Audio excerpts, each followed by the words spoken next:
नमस्कार, आदाब, सत श्री अकाल। मैं शोएब सलमानी, मेरे साथ आप देख रहे हैं एनबीटीवी भारत न्यूज चैनल। इस समय हमारे साथ मौजूद हैं राष्ट्रीय किसान सभा के राष्ट्रीय अध्यक्ष डॉक्टर ब्रजेश कुमार शर्मा।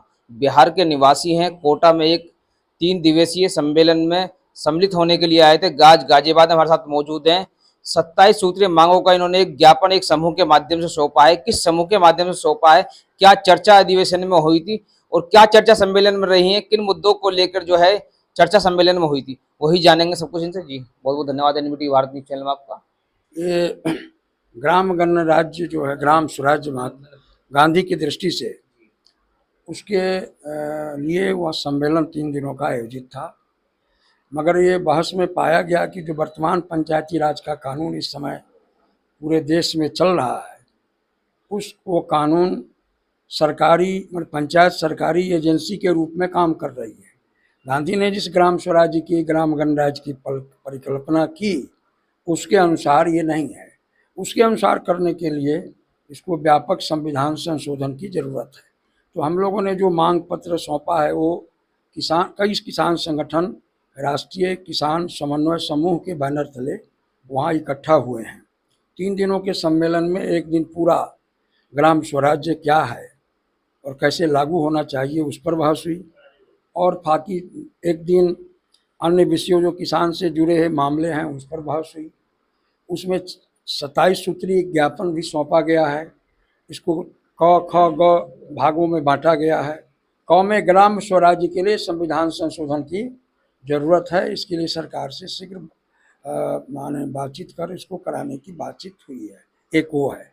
ख में 27 सूत्री मांगे हैं। उसमें पहली मांग है एमएसपी का।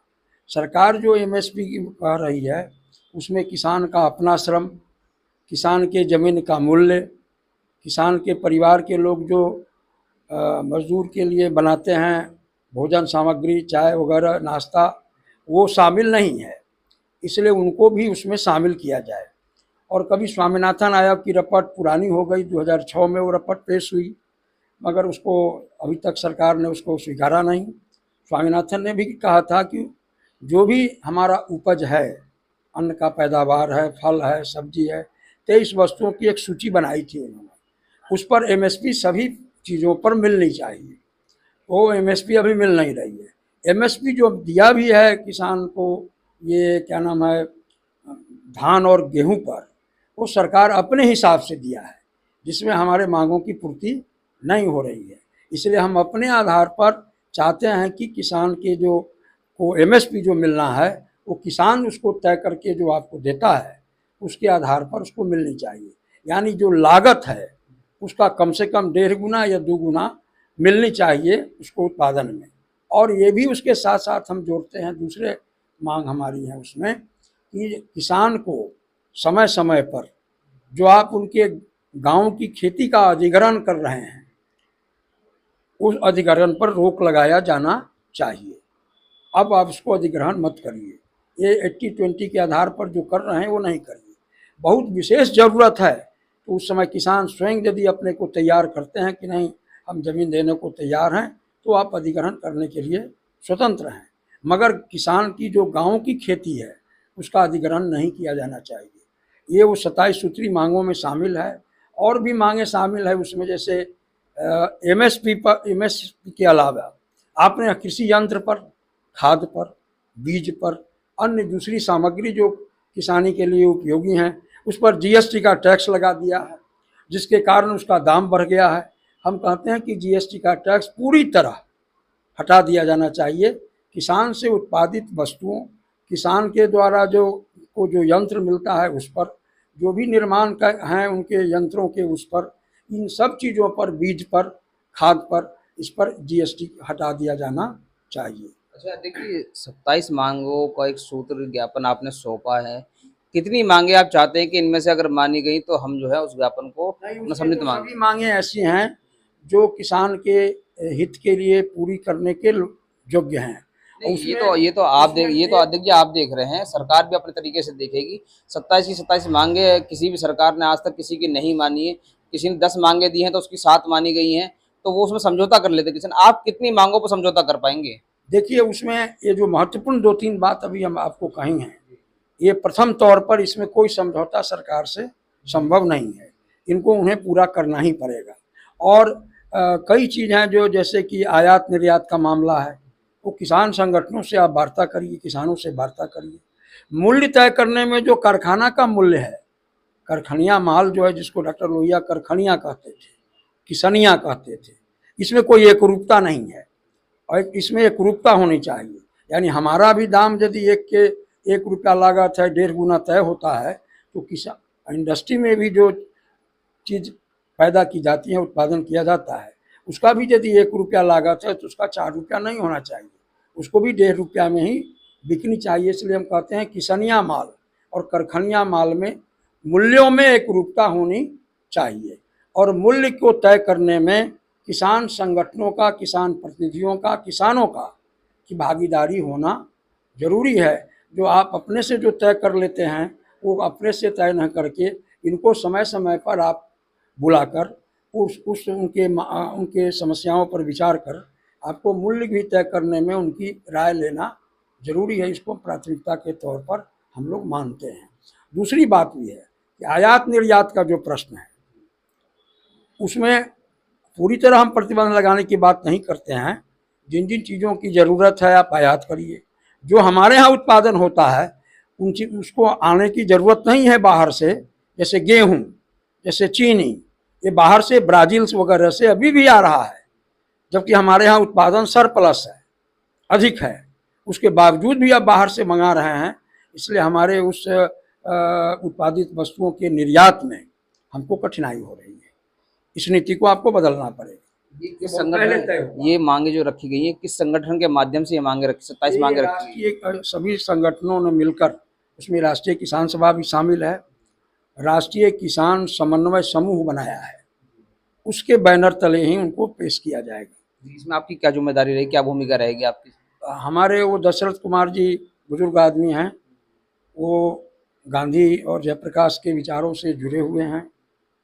74-75 वर्ष की उनकी आयु है, कोटा के रहने वाले हैं। उन्होंने हरौती जो एक किसान संगठन है उसके वो महामंत्री भी हैं, उस इलाके में आंदोलन भी चला रहे हैं, तो वो राष्ट्रीय संयोजक बनाए गए हैं। और हमारे सहित 5 आदमी राष्ट्रीय सह संयोजक बनाए हैं। वो योगेश त्यागी आपके सामने हैं, इनके सहित 5 आदमी उप संयोजक भी राष्ट्रीय बनाए गए हैं। और अभी 29 सदस्यीय कार्यकारिणी बनाई गई है, 5-6 सदस्यों को और उसमें जोड़ना है। जो लोग नहीं भी आ सके उस सम्मेलन में, दूरभाष पर अपनी जानकारी दी कि हम उसमें उस निर्णय के साथ हैं, उन सब लोगों में से कुछ और भी नाम चयन करने हैं।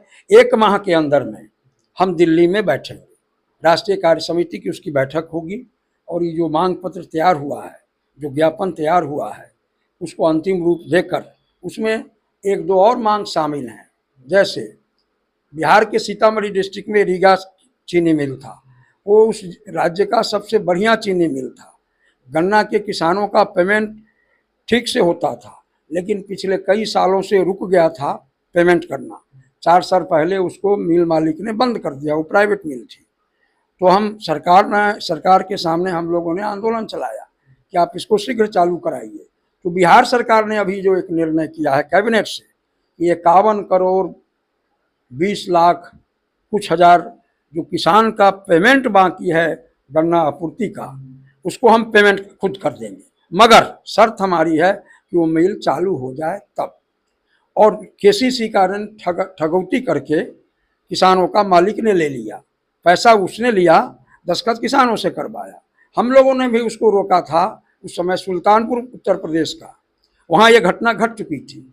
उसके आधार पर हम लोगों ने किसानों से, वहाँ ईकोत्पादक संघ है जिसका हम लोग समर्थन करते हैं, उसमें सैकड़ों लोग जेल गए हैं उस आंदोलन में। प्रोफेसर रघुवंश प्रसाद सिंह जो कभी ग्रामीण विकास मंत्री थे, वो भी उस जेल में गए थे उस किसान आंदोलन के समर्थन में। तो वो जो मांग पत्र दिया, मुख्यमंत्री बार बार कहते हैं मिल खुलनी चाहिए, केंद्रीय सरकार के होम मिनिस्टर कहते हैं वो मिल चालू होना चाहिए, मगर केंद्रीय सरकार के पास अगर आप पूंजीपतियों का एनपीए माफ़ कर सकते हैं, तो किसानों का एक कृषि ऋण और ये जो केसीसी है उसको क्यों नहीं माफ़ कर सकते हैं। दूसरा, किसानों को दी जाने वाली जो ये केसीसी है उसको सरल कर दिया जाए। उसको अब इतना टेक्निकलिटी में फंसाया गया है कि वो लेना मुश्किल हो रहा है बैंकों के द्वारा। तो उसको आप सरल कर दीजिए, किसान समय पर ले सके। और ऋण का जो उसका इंटरेस्ट है 3% आप कहते हैं अपने बयान में, 7% आप कहते हैं अपने बयान में, लेकिन ले रहे हैं 12-13%। चक्रवृद्धि ब्याज भी जोड़ देते हैं। इसको आप खत्म करिए, भेदभावपूर्ण नीति को। सरल रूप से किसानों को केसीसी ऋण मिल जाए और एक बार तमाम किसानों का जो ट्रैक्टर लोन है, बीज का लोन है, खाद का लोन है और भी लोन है किसान से संबंधित, केसीसी ऋण है, उसको एक बार आप माफ़ कर दीजिए। ये पूंजीपतियों के पैसे से कम है एनपीए में, इसीलिए एक बार उसको माफ़ करने की मांग करती है। देवगौड़ा और मनमोहन सिंह की सरकार ने एक बार कम रुपए माफ़ किए थे वो केसीसी के, ये उदाहरण हमारे सामने है। तो केसीसी की और पूरे देश में नशाबंदी लागू होना चाहिए। जी, आपकी जो 27 सूत्र आपकी 27 सूत्र मांग है, अगर ये केंद्र सरकार नहीं मांगती है तो पूरे समूह का अगला कदम क्या होगा? वो 1 महीने के अंदर में वो जो बैठक होने जा रही है उसमें ये निर्णय हो जाएगा कि हम जो ये ज्ञापन प्रधानमंत्री से, राष्ट्रपति महोदय को भी देंगे, प्रधानमंत्री से लेके कई विभागों के जो मंत्री उससे जुड़े हुए हैं उनको देने के बाद राज्यों के मुख्यमंत्री को भी देंगे। और सरकार यदि इस डिमांड को पूरा नहीं की तो ये निर्णय हुआ है कि दिल्ली में एक बड़े किसान आंदोलन की, अपने मांगों की पूर्ति के लिए संगठन बनाया जाए और वो दिल्ली के आसपास के अलावा पूरे देश के किसान उसमें शामिल हो। कम से कम 40-50 हज़ार की जनसंख्या वहाँ जुटे और अपनी मांगों के लिए उनको परामर्श करे। जरूरत पड़ने पर किसान संगठन किसानों के साथ जेल भरो अभियान का भी काम कर सकती है, लेकिन यह बिल्कुल गांधी के बताए रास्ते पर शांतिपूर्ण और अहिंसक तरीके से होगा। हिंसा का कोई स्थान इसमें शामिल नहीं हो सकता। देखिए, आप देख रहे होंगे गन्ना किसान जो हैं वो काफ़ी समय पूरे देश में परेशान रहे। 700 किसानों की शहादत भी हुई है, उसके बावजूद भी उनकी समस्या जूं की तूं बनी हुई है। उसे किस तरीके से देखते हैं आप? उसको हम देखते हैं कि सरकार की मंशा साफ झलक रही है कि ये पूंजीवादी व्यवस्था जो अभी बनी हुई है उसमें पूंजीपतियों को ज़्यादा प्राथमिकता दे रहे हैं और किसान का सिर्फ नाम लेते हैं, मजदूर का नाम लेते हैं, मगर उनके बारे में उनकी कोई पॉलिसी बन नहीं पा रही है। उनके हित में कोई पॉलिसी नहीं, जो पॉलिसी बनी हुई है वो किसान मजदूर हित में नहीं है। इसलिए व्यापक तौर पर सरकार को इस पर विचार करना होगा कि किसान और मजदूरों के हित में जो नई नीति बनाई जाने वाली है या बनाई जाए वो किसान और मजदूर के हित में हो। हम आपको एक उदाहरण देना चाहते हैं। पूरे देश की आबादी लगभग 140 करोड़ के आसपास है। 2 करोड़ राज्य और केंद्र सरकार मिलाकर, जिसमें आंगनबाड़ी की भी सेविका सहायिका आती है, वो केवल नौकरी है। 2 करोड़ मात्र केंद्र और राज्य मिलाकर। 5 करोड़ 20 लाख कुछ हजार प्राइवेट जो लिमिटेड कंपनियां हैं, वो अर्ध सरकारी हो, सरकारी हो, वो प्राइवेट हो, वो निजी सेक्टर का हो, उसमें कुल 5 करोड़ 20 लाख कुछ हजार नौकरियां हैं। तो 5 अदू 7 करोड़ 20 लाख कुछ हजार के लिए ये देश है। 5 आदमी का एक परिवार मान लिया है, ज्वाइंट फैमिली सिस्टम टूट गया है, 5 आदमी का परिवार माना गया है। तो 5 से गुना करिए इस 7 करोड़ 20 लाख में। क्या इतने ही के लिए 36 करोड़ लोगों के लिए देश केवल है? बाकी 104 करोड़ कहाँ जाएंगे? इसीलिए गांव में ही वो सब दिन रहेंगे, गांव की आबादी और गांव में ही उनको रोजगार मिलेगा। इसलिए हम कहते हैं कि किसानी को मजबूत बनाया जाए और किसानी से जुड़े हुए लघु और कुटीर उद्योग जो पुराने जमाने में चलते थे उन उद्योगों को चलाया जाए, फिर से उनको बनाया जाए और सरकार उसके उत्पादन की खरीदारी की गारंटी करे और फिर वो जो उत्पादन हो जिन वस्तुओं का, वो बड़े मिलों में, बड़ी इंडस्ट्रियों में उस पर प्रतिबंध लगा दिया जाए कि आप इसका उत्पादन नहीं कर सकते। एक छोटा उदाहरण देना चाहता हूँ। हमारे इलाके में जो झारखंड हमसे अलग हुआ है, वहाँ अररिया समूह की एक जाति थी, वो कुदाल बनाने का काम करती थी। टाटा भी कुदाल बनाने लग गई। टाटा का कुदाल हल्का होता है। गुणवत्ता में IIT Bombay, IIT Kharagpur, IIT BHU ने और फिर गांधी इंस्टीट्यूट ऑफ स्टडीज जो बनारस में था, जिसको अभी एक तरह से ध्वस्त कर दिया है केंद्र सरकार और राज्य सरकार ने मिलकर, जिस पर विवाद अभी कोर्ट में शुरू हुआ है, उन संस्थाओं ने मिलकर संवाद चलाया। मैं उसमें शामिल होने गया था, कई साल पहले की बात है। उसमें पाया गया गुणवत्ता के आधार पर IIT BHU के डायरेक्टर ने कहा, मैकेनिकल डिपार्टमेंट के हेड ने कहा कि गुणवत्तापूर्ण की दृष्टि से टाटा का कुदाल बेहतर है, टाटा के कुदाल से बेहतर है रड़िया ग्रुप के समूह के कुदाल। इसीलिए उनके लघु उद्योग का काम ठप हो गया, अब उनकी बिक्री नहीं हो रही है, वो बेकार हो गए हैं। तो ज़्यादा लोगों को हम गांव में ही काम दे सकते हैं। उनके परंपरागत जो कार्य थे उन कार्य में ही उनको उन्नत तकनीक का इस्तेमाल हो। तो गांधी जी से जब पूछा गया कि आप क्या बड़े उद्योग के विरोधी हैं, उनका कतई नहीं, मगर हम छोटे उद्योगों के समर्थक हैं, कुटीर उद्योग के समर्थक हैं कि ज़्यादा रोजगार यही पैदा करेगा। और ज़्यादा रोजगार करने क्योंकि हाथ बेकार नहीं रहे, ज़्यादा रोजगार की दृष्टि के लिए ही हम गांव के विकास को मजबूत बनाना चाहते हैं। विकास का जो थर्मामीटर है वो शहरों में नहीं लगाकर, उद्योग धंधों को केवल बड़े उद्योग धंधों के कामों को नहीं जांचकर, गांव का विकास कितना हुआ गांव में इसका थर्मामीटर लगाया जाना चाहिए। और तभी बहुमत लोगों को रोजगार इस देश में मिल सकता है, सबों को काम मिल सकता है। सबों को काम देना सरकारी आश्वासन भी है संविधान से, संविधान के द्वारा सरकारी आश्वासन भी है कि सबों को हम काम देंगे, सबों को रोजगार देंगे। कानून भी बन गया है सबों को रोजगार देने का, मगर व्यवहारिक जगत में वह जमीन पर उतर नहीं पाया है, उतर पा नहीं रहा है। क्योंकि हमने जो डिस्ट्रीब्यूशन ऑफ लेबर जो हमने बताया आपको, जो कई तरह के काम है जिसका बंटवारा है, उन कामों को ज़्यादातर लोगों को 104 करोड़, ये 100 करोड़ लोग मान लिया जाए, उतने लोगों को काम देने के लिए गांव ही उसका सबसे मूलभूत जगह है। और उससे उस गांव के किसानों मजदूरों के द्वारा उत्पादित जो वस्तुएं हैं उनका, और उसके आधार पर बनी कुटीर उद्योग और लघु उद्योग ही कारगर हैं उनको अधिक से अधिक लोगों को खपाने के लिए। इससे हिंसा भी कम होगी और हिंसा का स्थान धीरे धीरे घट जाएगा। आज जो हिंसा समाज में आप देख रहे हैं, जो उतावलापन देख रहे हैं, वो उसी के कारण है कि लोग का हाथ बेकार है, काम नहीं मिल रहा है। सरकार लोग केवल सरकारी नौकरी को ही नौकरी पूछते हैं, ऐसा नहीं है। दूसरा एक और महत्वपूर्ण बात जो डॉक्टर लोहिया ने कभी संसद में उठाई थी, वो ये कि आय की सीमा घोषित होनी चाहिए। गरीबी रेखा की सीमा तो घोषित है, मगर आय की अधिकतम सीमा और न्यूनतम सीमा 1 और 10 के अनुपात में एक बार देश में तय कर दिया जाना चाहिए। और इसके बिना देश में आप किसी को रोजगार नहीं दे सकते। इसलिए ये संगठन अब फिर से गांधी के रास्ते पर, गांधी का जो ग्राम स्वराज का सपना था जिसमें सभी लोगों के काम की गारंटी है, और जो ये वर्तमान पंचायती राज है वो सरकार की एजेंसी है।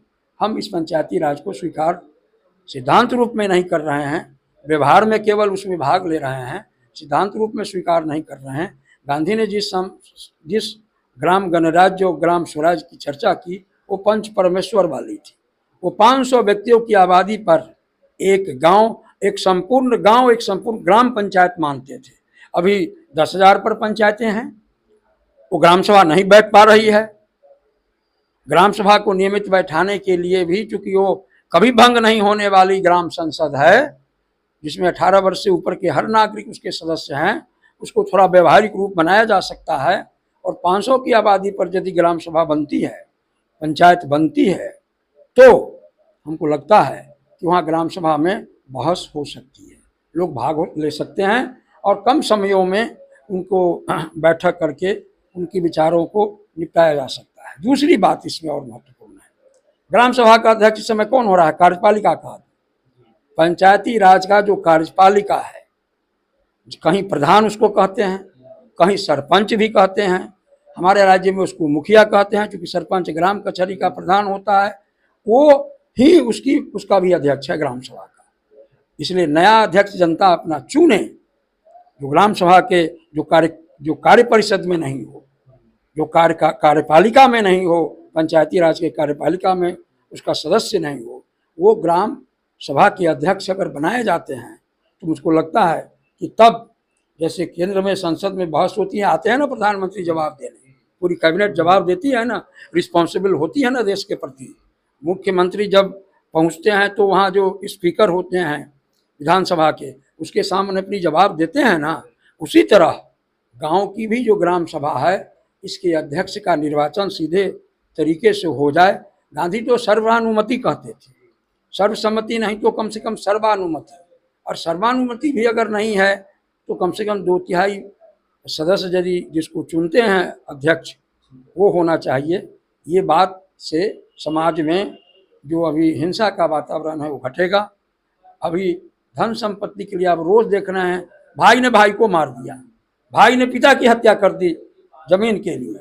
ये रोज अखबार में आप पढ़ रहे हैं, आप पत्रकार हैं इसलिए रोज अखबार में आपको पढ़ने का जरूर मौका मिलता होगा, हम लोगों को भी मौका मिलता है।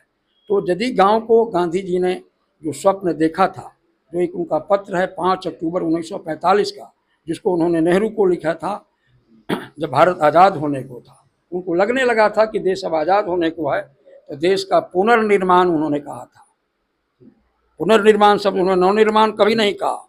उन्होंने कहा कि अनादिकाल से हमारे देश में जो व्यवस्था थी, जो किस कारण से कुछ एक सालों में गुलामी के अवस्था में इसको तोड़ दिया गया, उसका पुनर्निर्माण होना चाहिए। और गांव में का यदि पुनर्निर्माण होता है तो गांव का विकास होगा, और गांव का विकास होता है तो पूरे भारत के उस समय 7 लाख गांव थे, जो हिंदुस्तान पाकिस्तान के बंटवारा के बाद 2 लाख गांव उधर चले गए, 5 लाख गांव बचे। अभी 6 लाख कुछ हजार गांव मौजूद हैं, रेवेन्यू विलेज मौजूद हैं इस देश में, नए नए गांव बने हैं, कुछ शहरीकरण हो गया है। तो शहर और गांव दोनों निकायों के लिए एक शांतिपूर्ण व्यवस्था की शुरुआत होनी चाहिए।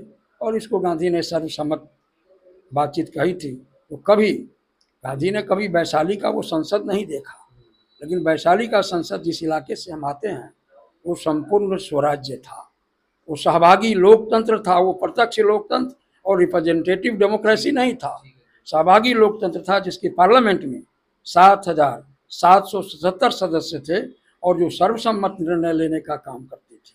गांधी उस स्वप्न के काबिल थे, उस स्वप्न को उन्होंने देखा था। और जो उनकी 3 पुस्तक तो उनकी बड़ी महत्वपूर्ण है, एक हिंद स्वराज और फिर दूसरा मेरे सपनों का भारत, और तीसरा उनके जो आत्मकथा है जिसमें अपनी गलतियों को भी उन्होंने नहीं छिपाया है, लिखा है कि हमने फलाने गलती की।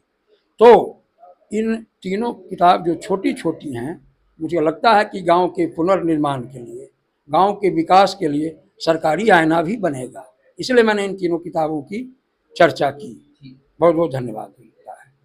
ये थे हमारे साथ राष्ट्रीय किसान सभा के राष्ट्रीय अध्यक्ष डॉक्टर ब्रजेश कुमार शर्मा, जिनका साफ तौर पर कहना है अभी इनका एक अधिवेशन हुआ था, एक सम्मेलन हुआ, 3 दिवसीय सम्मेलन हुआ था कोटा राजस्थान में, जहां ही निर्णय लिया गया, एक समूह का गठन हुआ। उस समूह के माध्यम से पूरे देश में किसानों की जो समस्या है, जो मांग है, वो 27 सूत्रों मांगों का एक ज्ञापन जो है प्रधानमंत्री को अगले माह ये पूरा समूह सौंपेगा। साफ तौर पर इन्होंने बताया कि जितनी भी मांगे हैं वो हमारी जायज मांगे हैं, अगर कोई 1-2 मांगे वो नहीं मानते तो चल जाएगा, मगर ऐसा नहीं होगा कि 27 मांगों में से 10-12 मांग मान ली जाए और बाकी मांगों को ना माना जाए। इनका साफ तौर पर कहना था अगले माह दिल्ली में राष्ट्रीय अधिवेशन की एक बैठक होगी, जहां पर निर्णय होगा कि आगे क्या कदम उठाया जाएगा और किस तरीके से पूरे किसान संगठन जो बाकी संगठनों के साथ जुड़े हुए हैं वो किस तरीके से क्या निर्णय लेते हैं। कैमरामैन अशोक कुमार के साथ मैं शोएब सलमानी, एनबीटी भारत न्यूज। धन्यवाद।